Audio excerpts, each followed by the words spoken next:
Good morning po sa atin lahat. Thank you po sa privilege na pinagkaloob ni Pastor Froy sa akin po. This morning, first, we are going to talk about farming. Farming muna tayo. Sino po ang nakakaintindi ng farming dito?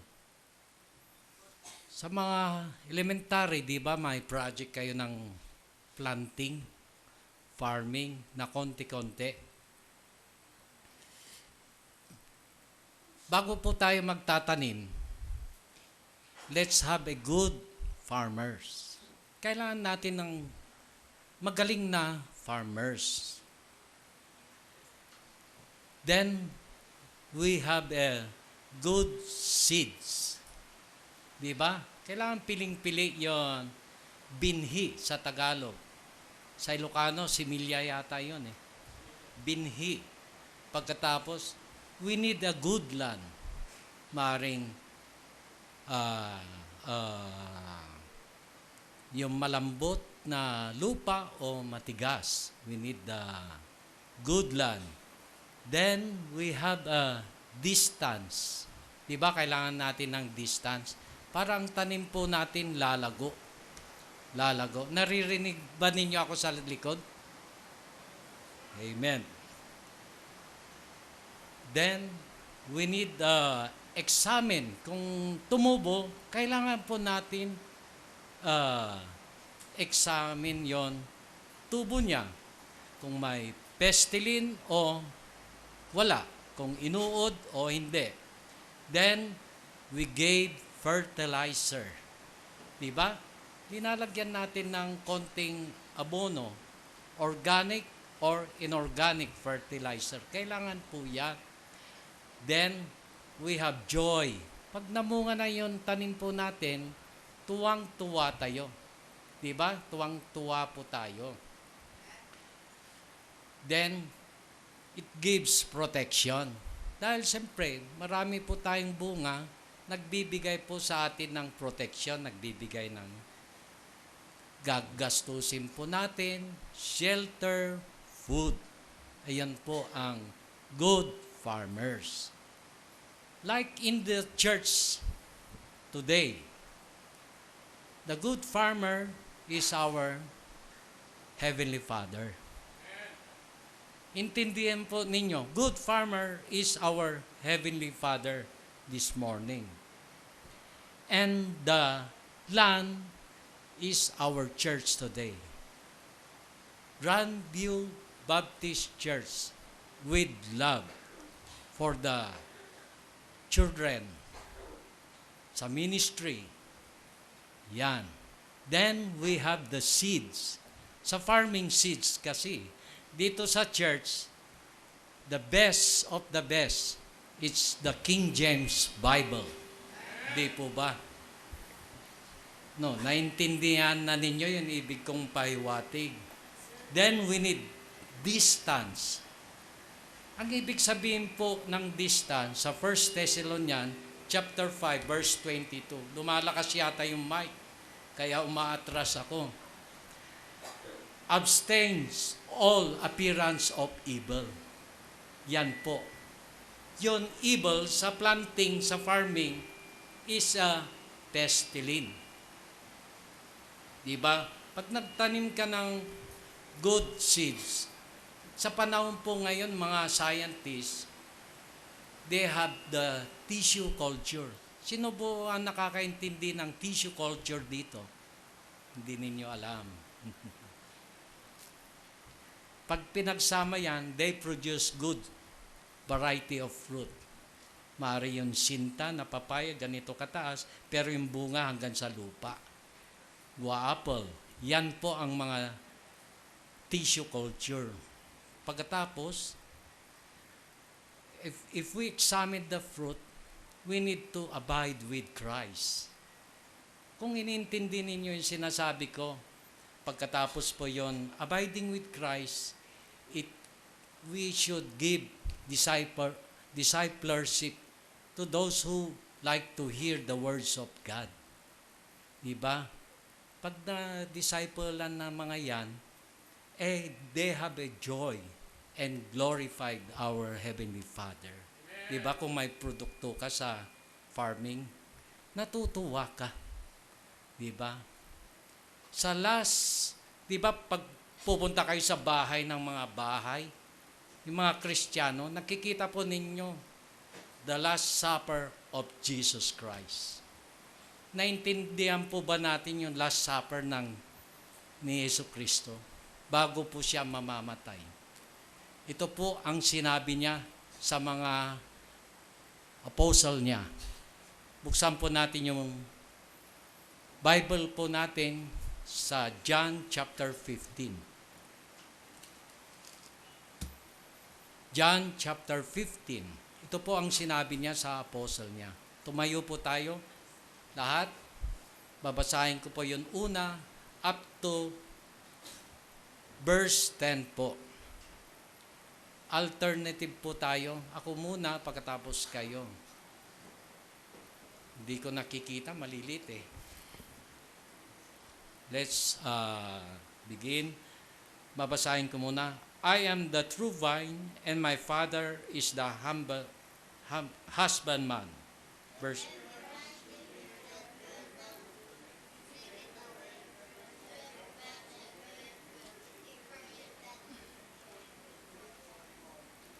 3, Now you are clean through the words which have I spoken unto you.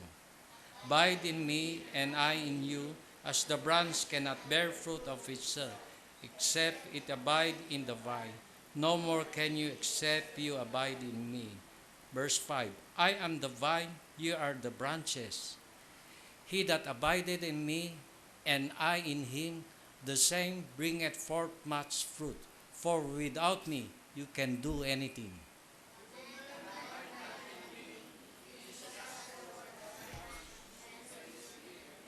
Men gather them and cast them into the fire, and they are burned.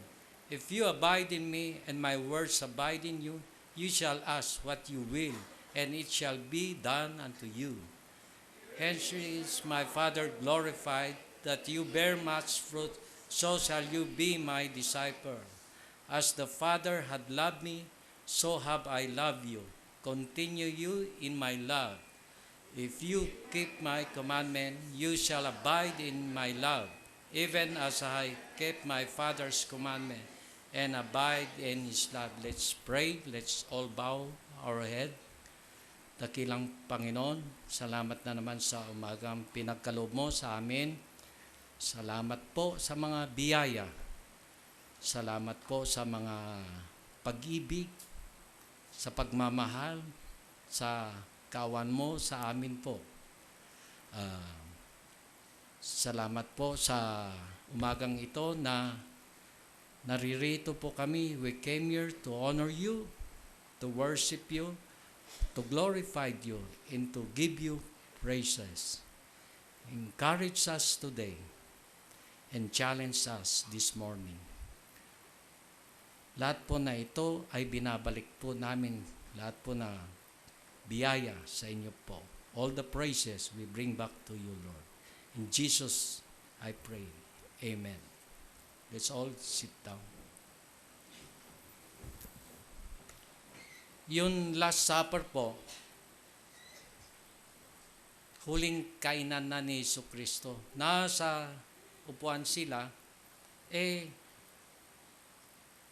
may mga parables na sinabi po siya. Ito po yung parables na tumayo po silang lahat, pumunta po sila sa Garden of Gethsemane.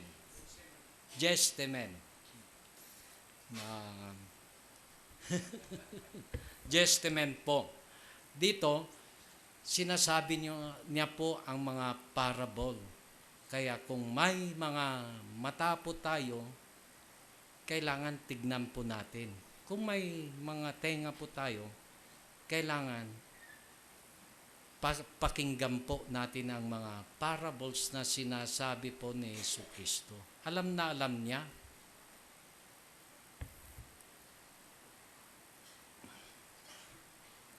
Sa literal, Jesus spoke of the vine. ito pong vine ay parang sa Ilocano, yung kumakalatkat sa Ilocano o vine, di ba? Na gumagapang. Sino na ba nakakita dito ng grapes plant? Sa Aringay, di ba? Mayroon. Pumunta po kami doon. Marami pong bunga. Kailangan na i-cutting, budding, pruning, lahat po na bagay binibigyan po ng fertilizer. Ito po yung sinasabi ng ating Panginoon, the literal grapevine. In the grape plant, the main stem or the trunk of the vine is called the stalk. Through the trunk flow the sap. Yung, di ba, yung pag pinutol ninyo yon, may mga dagta, yun iba, dagta o katas. Yun ibang mga plant. Grapevine grows in a wide range of soil. Kung naniniwala po kayo, there are 8,000 variety of grapes. Napakarami po. Sa mga tao, ilan kaya mga variety ng tao? Di ba? Maraming klase. May mistisahin, may gwapo, may bansot, may matangkad, may morena, may negra, may maputi, may mataba.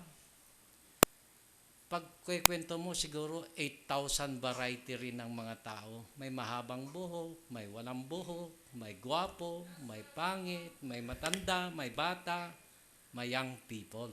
Pag sasabihin ko pa, ang dami. Kaya, there are about 8,000 variety of grapes grown in many different parts of the world. As new land were colonized, the grapes were taken along. Today, the grapes is cultivated on all continents and islands where the climate is favorable. Dito naman sa binasa po natin sa verse 1, I am the true vine, and my Father is the husbandman. Nauutal ako eh. So, the true vine is Jesus Christ. Sa totoo lang, si Jesus Christ. Yun ang pinarinig niya sa apostoles niya noon naglalakad po sila sa Garden of Gethsemane. Ngunit, papansinin ninyo, they abide our Father in 40 years of wilderness. Bakit kaya iniisip po natin, below 20 years old, below 20 years old, enter the promised land. Bakit kaya? Kaya dito, sinasabi po dito, sa Jeremiah chapter 2, verse 21, yet I have planted, sabi po ng ating Panginoon sa Old Testament, the ennoble vine. Nakikita ninyo pag nagtatanim po tayo, fully a right seed, mapiling-pili ng mga binhi, mga Israelite. Nasa wilderness sila. How then art thou turned into degenerate plant of a strange vine unto me? Bakit kaya? Yun, degenerate. Pag iniintindi po natin sa Tagalog yan, bakit kaya ang daming naging bansot? Yun mga seed na kinuha ko sa Egypt, piling-pili yan. Ayun. Kung minsan iniisip natin, ang Panginoon naglagay po ng mga bakod. Pero ang tao, pag naglalakad sila, tinatanggal ang bakod at tinatapon yung bakod. Ganon ang salita po ng ating Panginoon. Intindihin po natin, bakit kaya ganon? Ang ibig sabihin, maraming nagpe-persecute sa mga Christian nowadays, before the Old Testament and the New Testament, at saka kasalukuyan po ngayon. Marami pong nagpe-persecute sa mga Kristiyano. Jesus said that He Himself is the true vine. Sa apostoles niya, alam rin po natin si Iscariot at saka si Judas, bakit binitray sila. Ganun rin si Simon Peter, na nakikita po natin yung katauhan ni Peter. Before he received Christ, he denied Christ thrice. 3 beses. Ganun rin si James. Pag-iisipin po natin yung buhay niya, kasama nila si Jesus Christ. They spread the gospel. Pero ang mga tao ayaw tumanggap kay James. Kaya ang sabi niya, kaya nga tinawag sa James, na bakit ito naging thunder si James? Kasi sabi niya ni James kay Jesucristo, bakit hindi mo ikiglat na malaking kiglat at tamaan yan, ayaw tumanggap sa iyo? Yun ang sinabi ni James. Like nowadays, kung minsan na-offend po tayo dito, kung tayo man ay kinakausap ng Panginoon, bakit hindi po natin tanggapin? Amen. What is Christian character about? Christian character is to be honored, is to be lovable, firmness, yung maging matatag, na tinatanggap kung ano man ang sinasabi ng ating preacher. Yung preacher, pastor lang ang pwedeng mag-review. Hindi po ang mga preacher na nandito. Kung may natamaan naman ako, I'm very sorry. Dahil hindi ko kagustuhan po yun. Kayo po ay kinakausap ng ating Panginoon. Ayan. In the Old Testament, ganun po ang ginagawa nila. Bakit dumarating ng mga baboy, sinusubsob yung mga fence doon, tinatanggal. Ganon rin. Kaya nga, yung distance of planning, we need to abstain all source, all appearance of devil. Diba? Pag lumabas po tayo dyan sa kalsada, nandyan po ang mga word. Mga lahat na ino-offer po sa atin, nandyan po lahat. Amen po ba? Na kung gaano po tayong maging katatag. Christian character need to be firmness. Firmness. Diba? To do right. What is right? Kunyari, kung pumunta po tayo mag-soul winning, we have the honorable dress, masarap magsalita, lovely to speak. Dapat ganon. Respect sa kahit gaano po may amoy yun, sineshare mo na gospel, you need to respect upang maunawaan po nila. Amen po ba? Jesus wanted His disciple to understand that wherever they were, they could have close relationship with Him. And that they should have close relationship with Him. Na sana, ang salita po ng Panginoon, lagi po natin iniisip sa buhay po natin. We all know that some of you are a new Christian. We need to feed you na dahan-dahan. Like a newborn child na gustong-gusto yung gatas ng ina. Ganun rin sa church. Hindi po natin masabi na kailangan pakainin ka kagad ng matigas na tinapay o meat.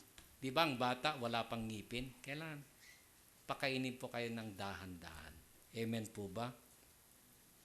Further in the discussion, he warned of how that close relationship could be broken.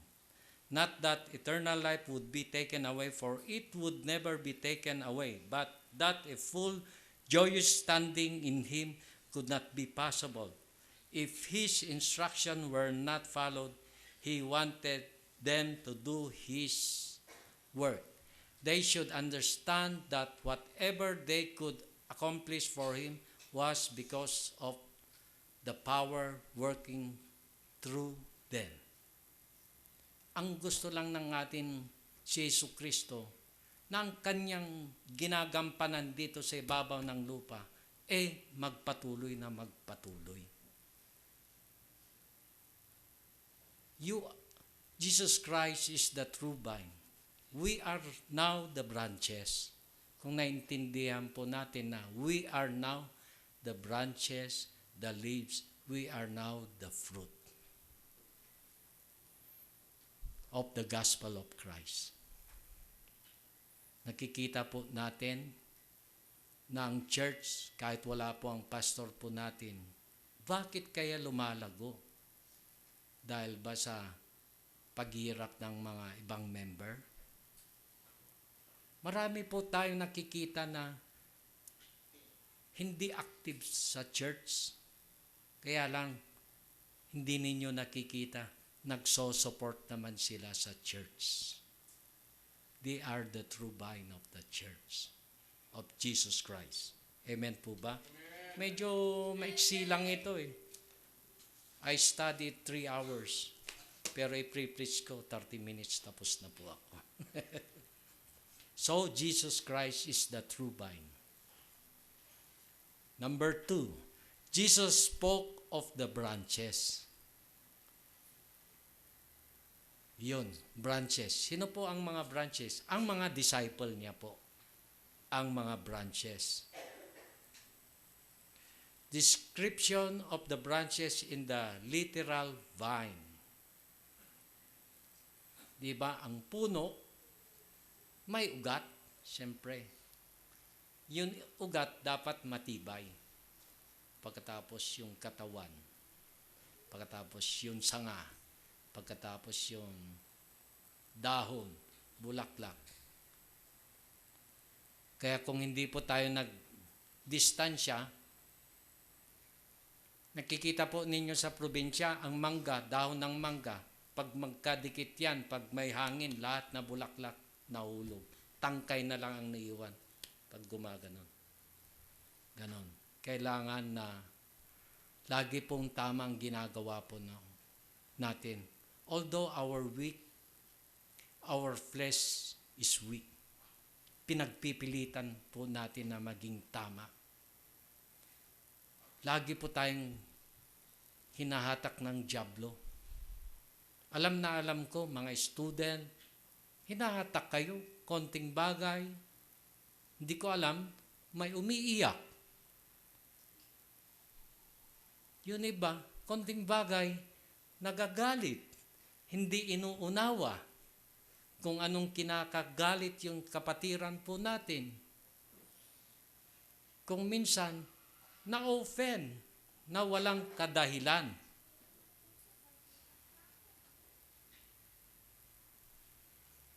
Kung minsan, kulang po tayo sa pag-iisip, pag-unawa. Bakit hindi po natin hilingin sa Panginoon na bigyan mo ako ng wisdom?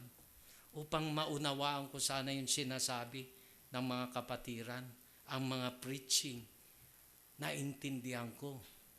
Kung minsan kasi nakikinig po tayo, natutulog. Kailangan pa ba sisigaw ako na sabi ni Pastor, "Hey folks, listen to me." Na kailangan pang ganon, na sisigaw. Hindi na, nasa inyo po na makinig po ng salita ng ating Panginoon. The branches of a vine definitely have a union with the main vine.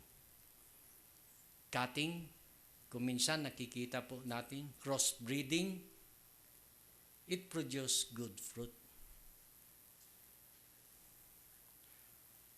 Wherever it is desirable for the vineyard to be enlarged, cutting from other vine are very often grafted into the stock.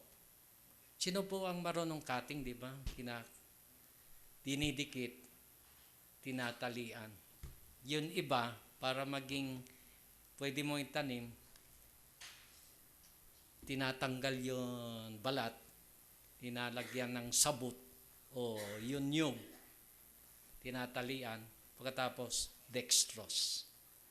Pagkarana yung sambuan, may ugat na yung pwede ng putulin. Amen po ba? Description of the branches in the true vine. The branches of the true vine are those people who have been born again.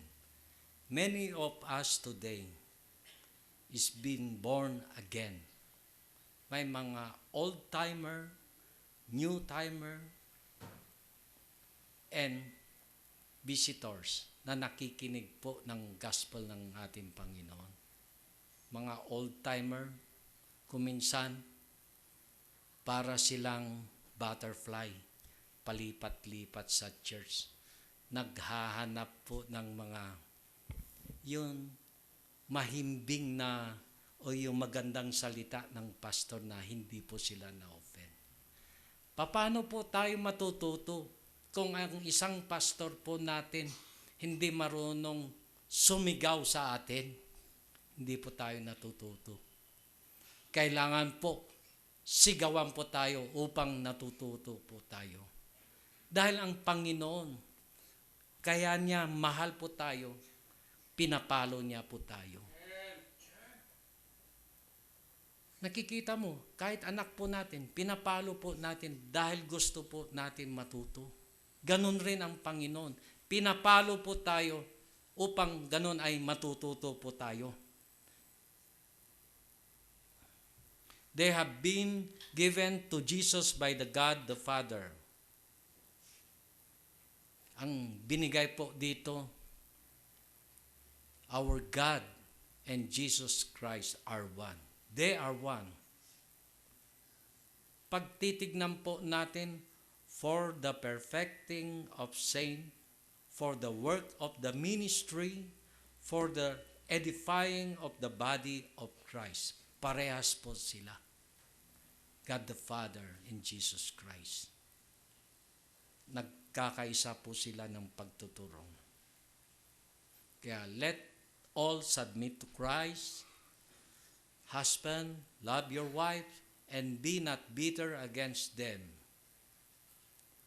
For we are the member of the body of His flesh and of His bone.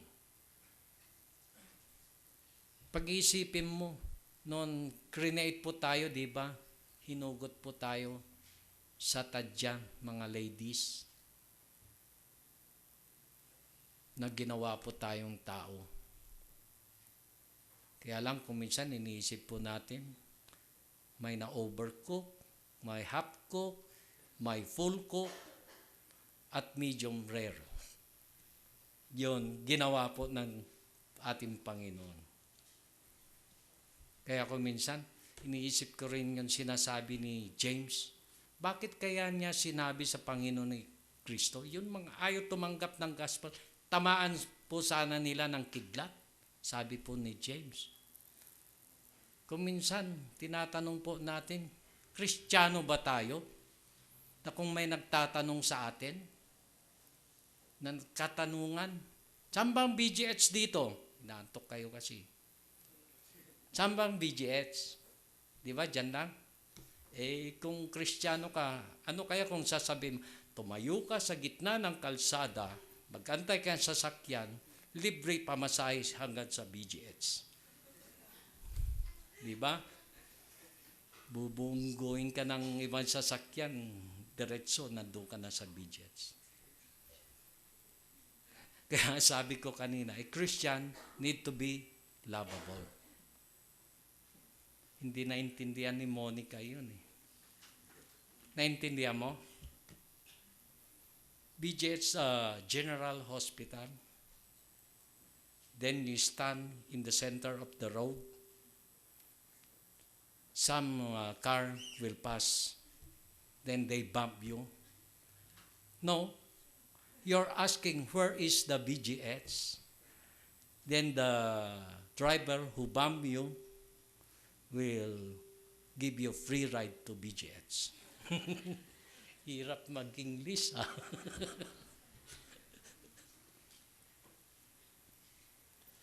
Function of the branches in the literal vine. They grow. When Pastor Freud opened the church, siyempre, anniversary open na ganon. May kainan, kaya ang daming dumalo. Noon tumagal-tagal, wala nang kainan, kokonti na lang. Pero ngayon, nakikita ko, marami na. Marami nang gustong makinig ng salita ng ating Panginoon. They grow. They are expected to produce their fruit. Somebody will invite mga young people, nakikita natin yung kalaro nila, ini-invite nila. Mga adult nag-invite, mga basketball ministry nag-invite, mga may edad nag-invite. That God will send laborers. Nasabi ko kay Brother Arnold, paano kung wala na yung magpiano? Wala na yung mag-conductor? God will provide. Sabi nga. Paano kung wala nang magkwa-choir? Bibigyan po tayo ng ating Panginoon na magkwa-choir dito. Paano na kung walang dadalo sa church? Bibigyan po tayo ng bisita ng ating Panginoon. Paano kung wala tayong pangkrudo sa sasakyan? Magpro-provide po ng ating Panginoon para sa atin. Intindihan lang po natin na they grow, they produce fruit, and the fruit will remain. Amen po ba? Number 3. Di ko alam kung lalampas po ako sa oras pero maaga pa. The husbandman. Husbandman. The function of a farmer in a natural vineyard. The husbandman will plant. He plants the vineyard and graft new branches. When he wishes to enlarge it or to increase its yield, he protects the cutting. And until they take root, he sees to it that it has enough moisture. Planting growth in the rainy season to hold the moisture in the soil around the vine and be cleaning out of the weeds in the dry season. Kasi kung binalutan ng mga malalaking damo, hindi na lalago yun halaman. Kaya nga, yung pagkalago po natin sa pananampalataya, subconscious of doing right. Di ba yung mga binigay po sa atin na natutunan po natin, moral, excellent, yung tinuturo po sa atin, and consistency for Christ, na lagi po tayo nakikinig sa ating Panginoon. We need to talk right, proper communication, forgive, and we have a charity at kagandahan loob sa kailangan ng ating church. Kagandahan loob. Sana lahat po tayo, puno-puno po tayo ng kagandahan loob. Sa pagtulong po yung nawawalang mga tao po dito sa Baguio. Hindi lang dito. Camp 6, lagi nga ako dumadaan sa Camp 6 pag gabi na. Pag nagbibiyahe po ako sa Pangasinan, lagi po maraming nawawalang kaluluwa po doon. Kasi pag naglalakad sila gano'n. Marami pong lasing doon. That God check its growth. Yung paglago po natin, di ba sinusubaybayan ni Pastor? Kung nawawala po tayo sa church, nakikita ko, hindi tumitigil yung text ni Pastor. Sa akin man, sa inyo rin. Tanong ninyo si Pastor Jonathan, lagi nga siyang tinetext pag nawawala. May kasamang sundo pa. Libre. Kahit si Pakoy, no? Di ba tinetext ka? Chinecheck po tayo bilang isang nananampalataya dito sa church. Bakit kaya tayo nawawala? Pinapatawag po tayo. May question. Kuminsan, nawawala po tayo sa Panginoon. Amen po ba? He checked its fruitfulness. Ano kaya ng fruitfulness? Pwede kaya ako maggitara? Pwede kaya piano? Pwede kaya ako magluto? Pwede kaya magmaneho? Fruitfulness. Mga relationship, mga driver, passenger, preacher to member, mga head choir po natin, at saka mga nagwa-choir. Yun relationship, kailangan magkasalunggat po yan, magka-intact. Ganun rin po tayo nakikinig, yun relation po natin sa Panginoon. Dapat naka-intact po lahat yan. Amen po ba? The function of our Heavenly Father, He is the husbandman of the true vine. He plants in Jesus all those who will trust in Him as their Savior. He watches over His children. Sa Luke chapter 12 verse 31, kaya nga po tayo, but seek you first the kingdom of God, and all these things shall be added unto you. Kaya po sa atin mga member, let's all seek the word of God. Hanapin po natin upang tayo ay tumibay bilang isang Kristiyano. He checked his children behavior. Lagi po na tayo sinusubaybayan. Kaya nga sabi ko, kung may mata po tayo, tignan po natin. Kung may tenga po tayo, pakinggan po natin.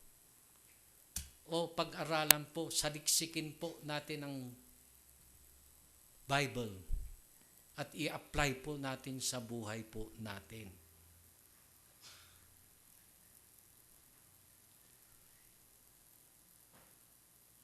He examined the fruitfulness of his children. Kaya kung minsan in-examine, ilan na sa luwining mo? Ilan na invite mo? Ganon po ang mga pastor. Lagi po siyang nag-iisip ng ikalalago po ng ministry, basketball, eating ministry. Marami pong na-invite doon. Mga parable ni Jesucristo, tinawag niyang mga mayayaman, ayaw pumunta. Adi, hanapin mo lahat yung mga mahirap sa kalsada, pati pilay, tawagin mo. Yun po. Kuminsan, iniintindi po natin yung may kaya at saka walang kaya.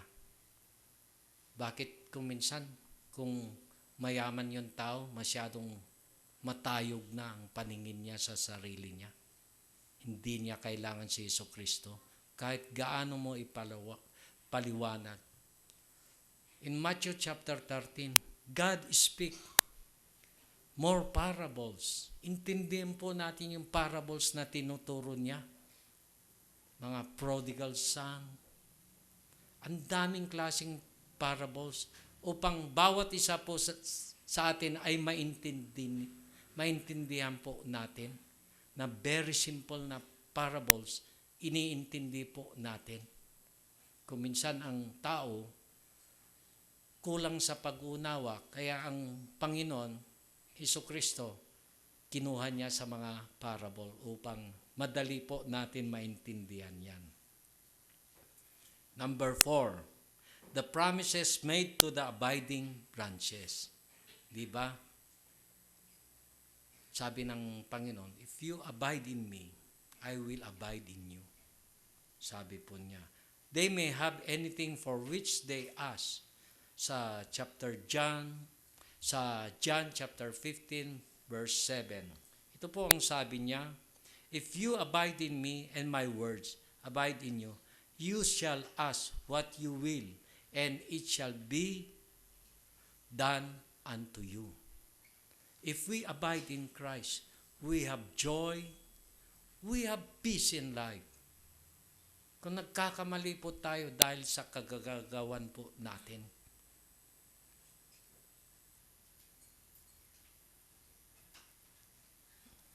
intindihan po natin yung fellowship po natin sa Panginoon.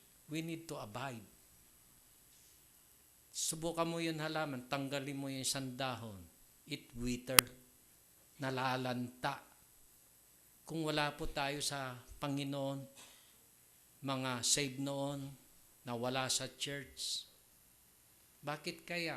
Noon, sa Cavalier po kami, nakikita ko. Commitment, si Raymond. Sino po ang nakakakilala si Raymond? Diba? Si Eric. Oh, ilan lang pala. Sabi ko, katanungan ko sa sarili ko, nandito si Raymond, may commitment siya sa Panginoon. Pag pina-forward po ni Pastor si Raymond, nandito, I shall not be moved, sabi niya. Kinukumit ko ang buhay ko. After how many months na wala rin sa church, pagkatapos nabalitaan ko, nakulong, umitim, pumangit, humaba ang buhok. Bakit ganyan na ba na naging sa kanya? Dahil pinagpatuloy po niya yon, ginawa po niya. Ayaw niya magbago.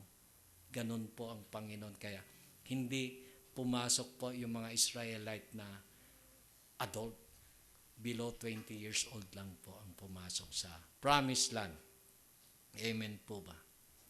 They will have full joy. They may have anything for which they ask. They will have full joy. Na sana sa paglingkod sa Panginoon, lagi po tayong natutuwa. Kung minsan, nandito po ako nagwa-choir, nakita ko yung mga kumakanta na talaga buong puso po nila, kumakanta po sila. They are very attentive. They like to hear. Kung minsan nakakatamad rin magsalita sa harapan, na nakikita niya, may natutulog na member, may nagsasalita, may nagte-text. Diba?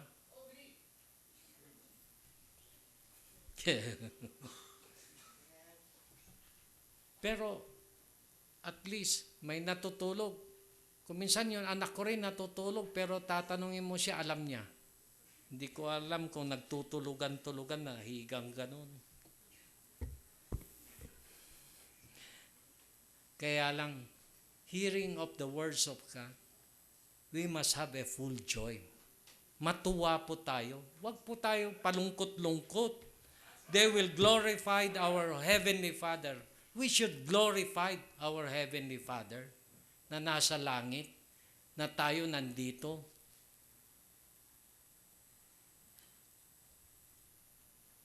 By bringing forth much fruit, they will show forth His power and His glory. Lahat po yan na ginagawa po natin ay katulungan po natin si Jesucristo. Makita ninyo, pag nag-pray ka, ginagabayan ka. Marami pong prayer na very effective. Bawat isa po natin.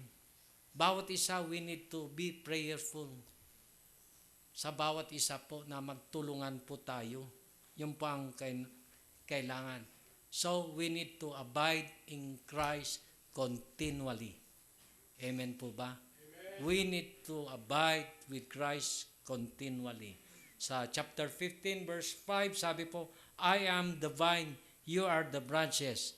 He that abide in me and I in him, the same bringeth forth much fruit. For without me, you cannot do anything. Amen. It is the power of the Holy Spirit po na pinagkaloob po sa atin. Kaya, yung sinabi ko kanina, number 1, Jesus Christ is the true vine.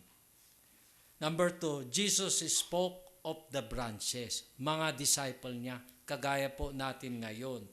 The husbandman is our father. He check us. He protect us.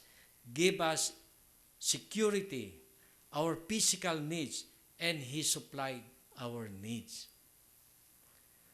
Then, if we abide in Christ, the promises made to abiding all the branches, God will give everything you ask. God will supply. God will give you joy. God will give you peace. And you will glorify our Father in heaven. Amen. Amen po ba? Last page po. And you will be my disciple. Ang sabi po ng ating Panginoon. Lahat po tayo, God loves that we spread the gospel of Jesus Christ. Lahat po tayo dito. And you will be my disciple po, ang sabi ng ating Panginoon. Amen po ba? Maaga pa. Dito po, nagtatapos ang preaching. Sa umagang ito, tayo ba ay branches? Are we a true vine? Sa umagang ito, totoo ba na nagbibigay tayo ng tulong sa lahat ng ministry ng ating Panginoon? Are we a true vine?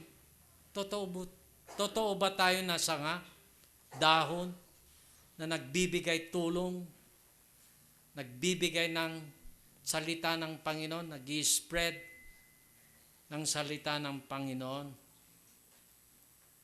Kung ang pangunahin bunga ay banal at gayon din ang lahat. At kung ang ugat ay banal, ay gayon din ang sanga. Magbigay bunga po tayo sa Panginoon. Maglingkod at magmahalan sa bawat isa. Salamat po sa atin. Let's all stand up, please. Kung may kahilingan po kayo sa Panginoon, why don't you come in front at sabihin po natin?